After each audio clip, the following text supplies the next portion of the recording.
back, welcome back, welcome back. What's 50 years among friends, after all?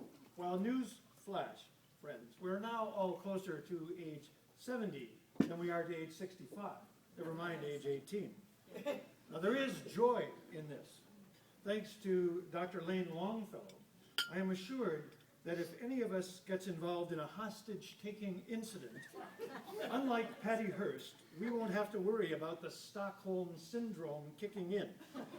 The tendency hostages have to relate to their sexy and adventurous captors and them with their captives. Trust me, sexy will not be the first thing hostage takers think of when they grab us. We'll be set free immediately.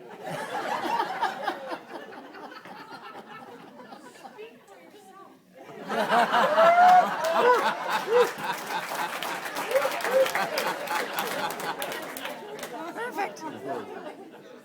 My oh my. 50 years on from our high school graduation. Newsflash number 2. Our 8th decade of life is just around the corner. Do the painful math, my friends. When we were 0 to 9 was our first decade of life. At 70, the 8th decade begins. But in our advancing years, more good news, we're at a time when our interest in politics is less general and much, much more specific. As in, who the heck is the check writer for Social Security and how do I buy life insurance for them? Or think of the wrinkles that have become, well, if not our friends, have become common. Okay, but as Dr. Longfellow noted as well, imagine this room 30 years from now. A bunch of near 70-year-olds like us today, our kids. But not only with wrinkled skin, also with a slew of wrinkled and faded and smudged tattoos all over their bodies. How many of you have kids with tattoos? How many have grandkids with tattoos? Point made. We have learned much in our lives, I have no doubt. Scientist Albert Einstein taught us this. Men marry women with the hope they will never change. Women marry men with the hope they will change.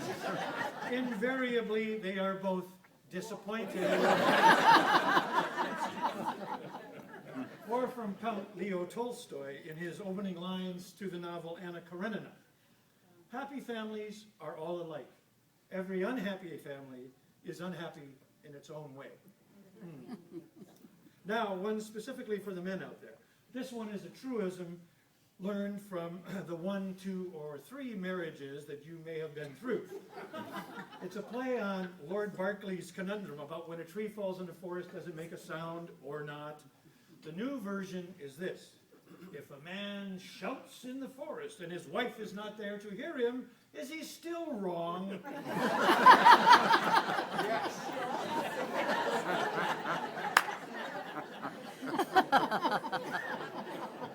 In our lives, we've also learned that symbols are important to us. A bunch of you out there like elephants. Others prefer donkeys. Generally, the elephants hate the donkeys and vice versa. Elephants like to poop on donkeys from a great height with deadly accuracy, particularly in Wisconsin, it seems. For their part, donkeys like to buck kick elephants where it hurts the most, in the ballot box. So it goes.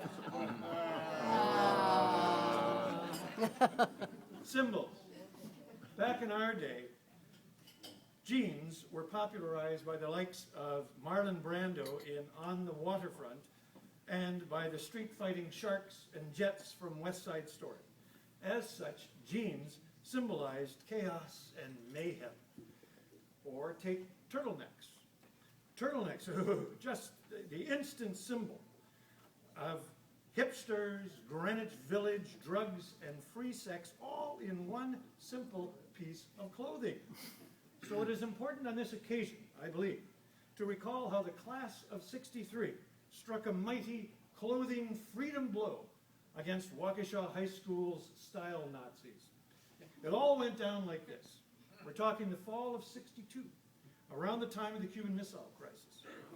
Bob Pidge Duckett was not only the perennial coach of the basketball champs, he was also the vice principal at South, as you may recall. Always vigilant to spot vice and to snuff it out right smart. He accosted 4 of your classmates in the field house one day. Hoopsters Cumro, Delzer, and Edwinson, plus the perpetual Mr. Don Jock swim team manager Blackstone. We were all dressed the same, by design. Joe Lapchick or Converse canvas, basketball shoes, ribbed wigwam wool socks, white Levi's, blue button-down cloth shirt, black cotton turtleneck underneath. Oh, such multiple symbols of horror, subversion, and self-indulgent, and all was just so wrong. Pidge's face revealed in a nanosecond. Jeans, turtlenecks. We're going to see Mr. Gerke right now, boys. And by the way, Blackstone, the fact that your mother is chairman of the school board cuts no ice with me, makes this worse even. Off we went. Principal Cliff was a little less hysterical than Pidge. He dutifully summoned the district policy that declared, no student at Waukesha High School will be permitted to wear blue jeans to school or school functions. Now, I like to think it was me, but I expect it was Edwinson who spoke up first. If you look closely, Mr. Gerke, you will notice that these jeans are white, not blue. Therefore, they're not captured by your policy. And I didn't hear any mention in the policy at all about turtleneck t-shirts. Pidge spluttered. After a brief pause, Mr. Gerke, with considerable reluctance, conceded both of Buzz's points. Pidge had fouled out of the game, not us. Meanwhile, a few reunions ago, probably at the 10th in '73, I recall entreating each of us to go away from our celebration as young adults, as we were then, and make a difference in life.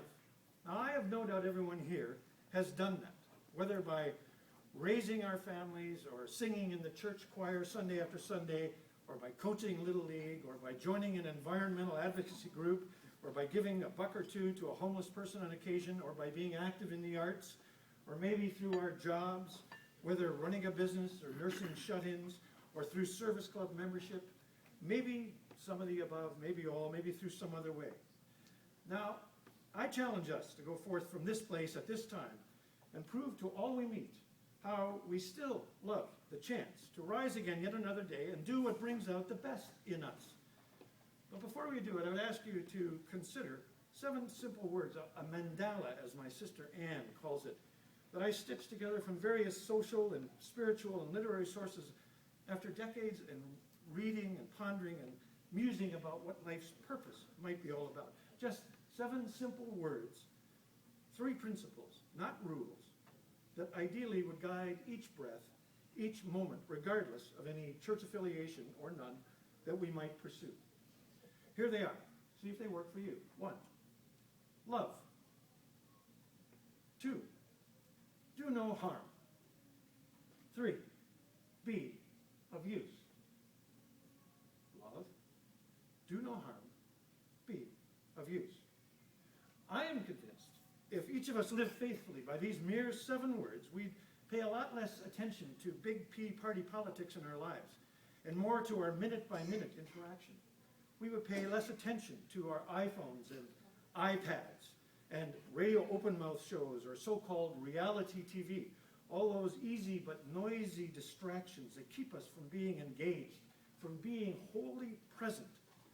Ram Dass put it oh so succinctly in his book, Be Here Now. If we just did be here now, each and every moment, and if we subscribe faithfully to the 7 little words, there'd be a lot less strife and conflict, whether across the dinner table, across the street, or across the world. We just be, and let each and every other person just be in their own way. And a life lived genuinely in such a way might possibly prove infectious. Say it were me and thee. Well, consider this. About the time that we were frosh at the Central Campus Complex, photographer Edward Steichen published a very memorable black and white photo essay called The Family of Man. His brother-in-law was poet Carl Sandburg. He wrote a caption under a shot of two childhood friends in joyous play together.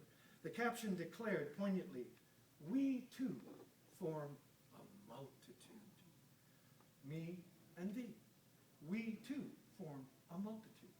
Together, each. Together, both.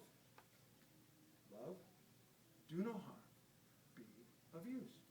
We too form a multitude. Yes, imagine a world gripped by such sentiments. Amen.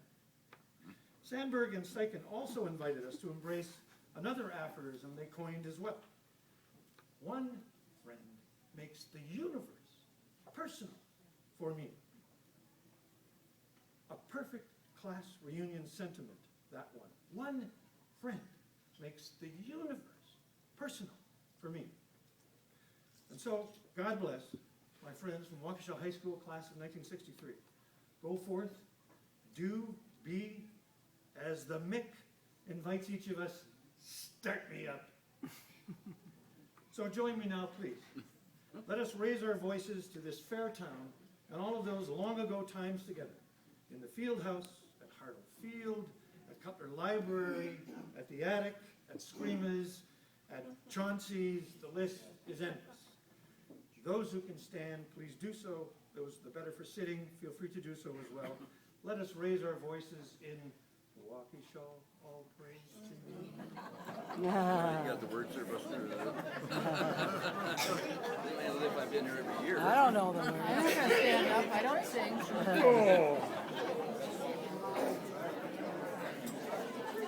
Now, you'll lead me and I'll mumble. How's that? I was thinking I was just going to hum.